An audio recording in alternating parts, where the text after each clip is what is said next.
সময় মুসিবতের সময় পাশে দাঁড়ানো, এটা বড় ফজিলতের কাজ। এই ক্ষেত্রে আমরা প্রতিযোগিতা করতে পারি।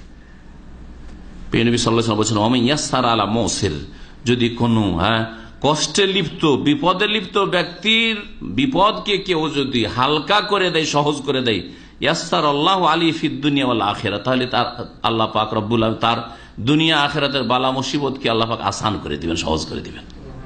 তাহলে একটা লোককে এই নিয়তে যদি আপনি এই নিয়ত করবেন আপনি যে আমি আমার কোন দুর্গত ভাইয়ের সাহায্য সহযোগিতা করব আর্থিক দিক থেকে, অথবা আমার সময় দিয়ে, আমার গাড়িটা আছে গাড়ি দিয়ে।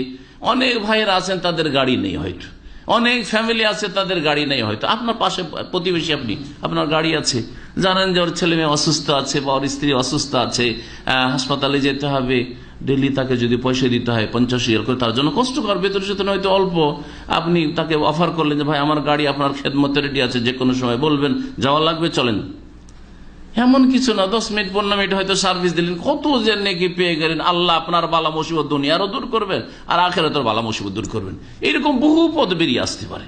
আর্থিক দিক থেকে অনেক সময় দেখছেন এই লোক ধার্মিক, এই লোক হচ্ছে পরেজগার, এই আল্লাহকে ভয় করে, 5 ওয়াক্ত নামাজ পড়ে, এই একটা পয়সা মেরে খাবে না, আর বুঝতে পারছেন ওর কাছে খরচ নেই, তার কাছে চলার মতো পয়সা নেই, বা কোনো ক্ষেত্রে প্রয়োজন, ধার চাইছে, আপনি দেন, তাকে দেন, তার মুশকিলকে আসান করলেন আপনি।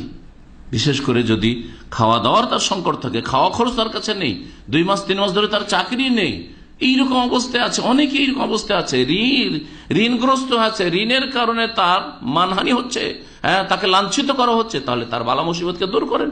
আল্লাহ আপনার বালা মুসিবত দূর করবেন। আল্লাহ পাক যেন নেকির কাজে প্রতিযোগিতা তৌফিক দান করেন। এরকম আত্মীয় স্বজনদের সাথে সুসম্পর্ক, আত্মীয় স্বজনদের খোঁজ খবর নেওয়া, রক্তের সম্পর্ক, এর একটা হক আছে, বিশেষ হক আছে, যেটা অন্যকে দেওয়া হয়নি। এমনকি কাফের হইলেও তার একটা আত্মীয়তার হক আছে।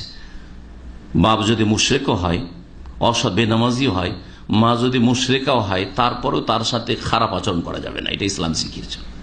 ওয়াসাহিবহুমা ফিদ দুনিয়া মারুফ, আল্লাহ সূরা লোকমানে বলছেন যে বাপ মা যদি মুশরিকও হয়, তো তাদের এই শিরকি কথা বা বাতিল কথা, ইসলাম বিরোধী কথা শুনিও না, তাদের অ্যাডভাইস নিও না, কিন্তু তাদের সাথে ভালো আচরণ করা, তাদের হকগুলি আদায় করা, তাদের যে অধিকার আছে প্রাপ্য সেটা তাদেরকে দাও। এই জন্য আত্মীয়তার সম্পর্ক, সে বাপ মাই হোক, অথবা ছেলে মেয়ে হোক, অথবা ভাই বোন হোক, অথবা চাচারা হোক, চাচাতো ভাই হোক, দূরের হোক আর কাছের হোক, যেমন যত কাছে হবে তত বেশি তার অধিকার, তার হক বেশি হবে, আর যত দূরে হবে তার হক কম, কিন্তু হক আছে আত্মীয়তার। নবী সাল্লাল্লাহু আলাইহি ওয়াসাল্লাম বলেছেন, আর রাহিমু মুআল্লাকাতুন বিল আরশ,